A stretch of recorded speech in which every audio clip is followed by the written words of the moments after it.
جامد يعني. بس ده ما يمنعش النتيجه برضه 3-0. والسؤال الرابع من الاختراعات المصريه.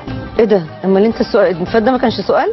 اللي فات ده لا كان كده يعني بندردش كده يعني. طيب ما الحاجات بقى اللي كده بتاخدهاش فيها. لا احنا في المسابقه الرسميه. السؤال الرابع من الاختراعات المصريه. خسرنا.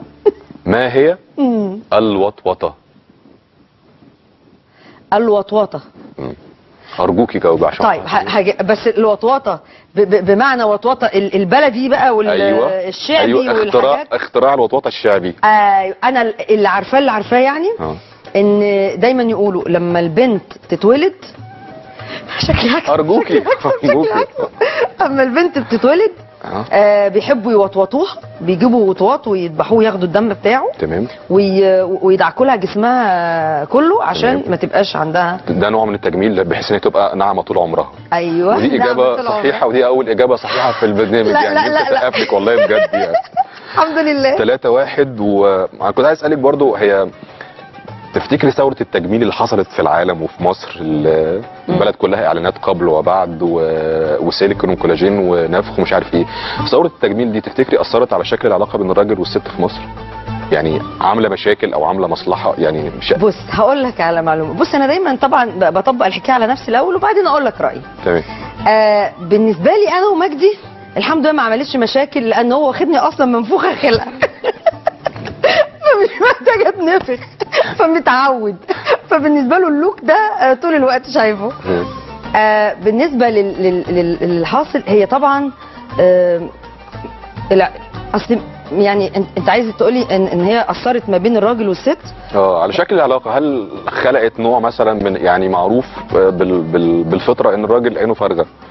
فده من غير تجميل. يعني فما بالك بقى بثوره التجميل اللي خلت في ناس كتير جدا شبه بعضها وخلت الستات بتدور على الجاذبيه طول الوقت. لمسه اثر ده في مجتمعنا؟ يعني هل ده مثلا تعرفي ان هو بوظ بيوت؟ هل تعرفي ان هو بوظ بيوت ان هي جملت نفسها؟ لا فكره ان في ضغط على الراجل طول الوقت، في خلاص بقى يعني الجمال بقى سهل دلوقتي وبقى بيتعمل بفلوس وبقى متاح. ضغط على الراجل من جهه اذا كان الراجل اصلا مضغوط عليه من زمان جدا. الراجل من اول ما اتولد هو مضغوط عليه وهو عينه زايغه وهو بيبص على كل حاجه. وعايزه اقول لك ما بقاش او ما بيفرقش مع اي راجل ان الست دي تكون حلوه قوي قوي قوي قوي او لا. في برضو كل راجل ليه تفاصيله او ليه ذوقه في الجمال. يعني ممكن تلاقي راجل حلو وزي القمر وشايف واخد واحده وحشه جدا ويقول لك بحبها روحها حلوه مريحاني. فلا انا اعتقد ان ده ملوش علاقه لان الراجل ملوش اثر. كل راجل وليه ذوقه. بس انا عايزه اقول لك برضو بمناسبه الموضوع ده ان في رجاله نفسها بتعمل عمليات تجميل. يعني صحيح. انت ما سالتنيش ليه بقى اثر مع الستات ولا ما اثرش؟ انا بسالك دلوقتي الراجاله اللي بتعمل عمليات تجميل ايه رايك فيها؟ والله الراجل اللي يحلي مناخيره او يعني يشد حاجه، يحلي طباعه ويحلي جواه ويحلي افكاره وبلاش بقى العيون الزايغه والحاجات دي افضل كتير من انه يحلي. تمام. طب ايه رايك في الراجل لما يزرع شعر؟ طيب والله انا شخصيا طيب 3-1 حلو ولو صحي من النوم. صحيح والحلو حلو لو زرع شعره كل يوم. 3-1 و3-1 واحنا بنقرب اهو نبقى في منطقه الامان. السؤال الخامس من المزيكا. تمام. هسمعك 10 ثواني من غنوه او 10 ثواني من دخول غنوه وتحاولي تعرفي غنوه ايه. بس بالراي يعني والله سهله. يعني ايه؟ صدقيني سهله. ادوني وقت. اوكي. يعني حسسوني ان انا ادوها وقتها. مش بضحك عليا. لو سمحت استاذ هيثم ادوها وقتها. ماشي.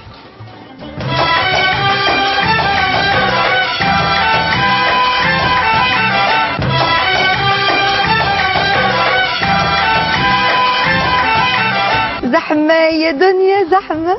ضيفه جاوبت يا جماعه و3-2 واحنا انا مبسوط في تقدم طب هو مش ده السؤال على فكره.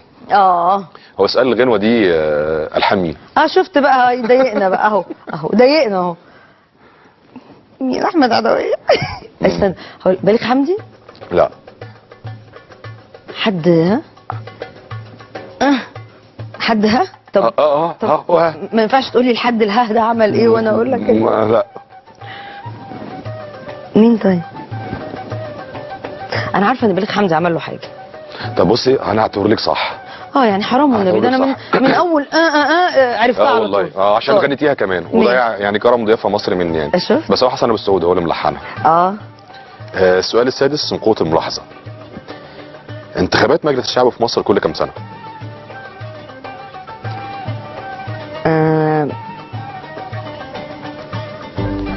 4 سنين. طب ونص، هقول لك 5 سنين. 3 وهنرجع نكمل بعد الفصل.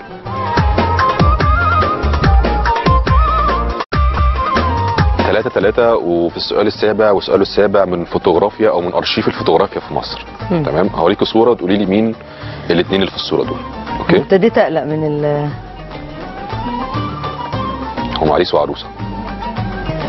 عايده الشاعر. عايده الشاعر. تمام. وجوزها. ايوه. عايده الشاعر وجوزها. انا عايز جوزها قبل عايده الشاعر. زعلتني انت كده. بس انا مش عارفه عايده الشاعر كانت متجوزه مين. مزيكاتي. مزيكاتي. مين بقى من اهل المزيكا في مصر؟ مين ده؟ انا مش عارفه، لا مش عارفاه.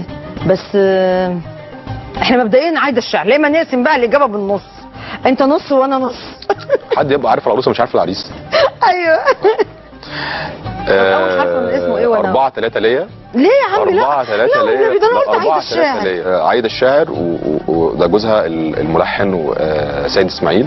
انا لو قعدت 10,000 سنه. مع انه غنى غنوه مصريه مهمه جدا كانت مشهوره قوي في السبعينات الثمانينات، اللي هي بتاعت حبيت بلدي وعشان بلدي انا عايزك تكبر يا ولدي، بتاعته هو. حبيت ايوه، احلى حاجات شفتها كان المفروض بقى عارفينه يعني. السؤال الثاني بيقول اذكر 5 اسماء لاشخاص مصريين في مواقع دوليه حاليا. نقول عمرو موسى. مش موقع. بصي هو موقع عربي، بس انا يمكن عشان كان قصدي مواقع يعني اوسع من منطقه العرب، بس هعتبرها لك اجابه صحيحه. طيب. كان قصدي كمان اوسع من كده. اوسع من كده كمان. بس هعتبر لك الاجابه دي صحيحه. ماشي. يعني اقول لك على حاجه عشان النص بتاعك ده. لو قلتي 3 مش 4 هعتبرها لك صح. طب هو زويلي يمشي ولا يمشي؟ زويلي يمشي. عضو هيئه تدريس في اكبر جامعات امريكا. طيب زويل البرادعي. حاليا لا. حاليا بس ماليش دعوه، انا قبل ما اجي لك كنت عارفه. موجود. طيب ما بطرس غالي كان موجود قبل كده سكرتير الامم المتحده، بس ما بحسبش. طب استنى عشان انت زنقتني بس. طب عايز افتكر مين. ما انت بتقولي بلاش ماضي. طب مين حاضر؟ طب في مجال الكوره في حد؟ رياضه صح؟ مين في الرياضه؟ مش لعيب محترف، لا منصب دولي. منصب. ايه اسمه ايه؟ طب انا بقى مش النص ده مع النص التاني يبقى 1. لا مش انا قلت لك 2 هنا اهو، 3 هنا اهو. لا احنا كده. استنى هقول لك. حواس. زي حواس؟ لا حواس في مصر اسمها جزء على الاثار. اصل انا مش عارفه. طيب عندك مثلا دكتور فاروق الباز في ناسا، عندك داليا مجاهد مستشار اوباما، عندك حسن مصطفى رئيس الاتحاد الدولي لكره اليد. في عندك 18,000 فنان سفراء نوايا حسنه ويونسكو. لا انت ما قلتليش فنانين، لا ده انا كنت هقول لك كتير جدا. عندك بقى يونسكو ونوايا حسنه واطفال العرب واطفال العالم دول كتير. يسرا وهند صبري وخالد ابو النجا. لا يا جماعه، طب لا قول لي. طيب قول لي انت ما قلتليش فنانين. 5-3 ليه؟ ما نصهم من الفنانين اهو، حرام عليكم. 5-3 والسؤال الاخير وده سؤال سريع. لا بقى بص، انتوا تعبتوني النهارده. 5-3 والسؤال الاخير السؤال السريع. هقول لك المثل وتكمليه، بس مفيش مساحه كتير قوي للتفكير. يعني طيب. مثلا تك تك تك تك، يعني مثلا كتر السلام يلي المعرفه. في فرحكم ابص صح. في فرحكم ابص وارجع وفي غمكم. اللي هي 3 و4. الشيخ البعيد. سيروباتا. مينوب المخلص. الا تقطيع هدومه. مينوب اللي بيفرق. ايه مينوب اللي بيفرق؟ الا مصمصه صوابعه. الا مصمصه صوابعه. ابن الهبله. ماسك طبل. لا ابن الهبله. ابن الهبله عيش اكتر. لا ابن الهبله عيش اكتر. اول مره اعرف لا. طب ابن بطني. ابن بطني. يفهم رطني. لا ده جديد ده. ادعي على ابني واكره اللي يدعي عليه. ادي على ابني وجه اللي يقول او اللي يقول امين. آخر انا لسه بكمل اهو. اخر خدمه الغز علقه. جه يتاجر في الحنه. ايه جه يتاجر في الحنه. لا مش عارفه. كترة الاحزان. هنا الفرح. مها انا سعيد جدا بيكي، واقدر اقول لك ان فنلندا كسبت مواطن جديد النهارده. يعني بجد والله. وانا اعتقد ان هم في فنلندا هيحبوكي قوي يعني بجد يا ست يا ضفه لينا. وبوزورينا يعني خلينا نشوفك يعني. ماشي ربنا يسامحك. انا انبسطت جدا بيك النهارده وكنت منوراني بجد، والاسئله حتى اللي ما جاوبتيش عليها وانا استمتعت بالحوار معاكي، واعتقد الناس كمان كده يعني. بس انا عايزه اقول حاجه يا جماعه، يعني طبعا ميرسي قوي على الحلقه اللطيفه دي، وميرسي على الديكور الجامد قوي ده يا جماعه. لازم اعلق بجد بجد لانه عجبني قوي وانبهرت بيه جدا. ده مش يعني انت بتسالني، فطبعا الاسئله مفاجاه عشان انا ما اعرفهاش، وبرده دايما الواحد لما يحس ان هو في امتحان بيبقى دماغه مش حاضره يعني. فده مش معناه يعني ان انا يعني جهله يعني خالص. نورتينا وميرسي جدا. ميرسي ربنا يخليك.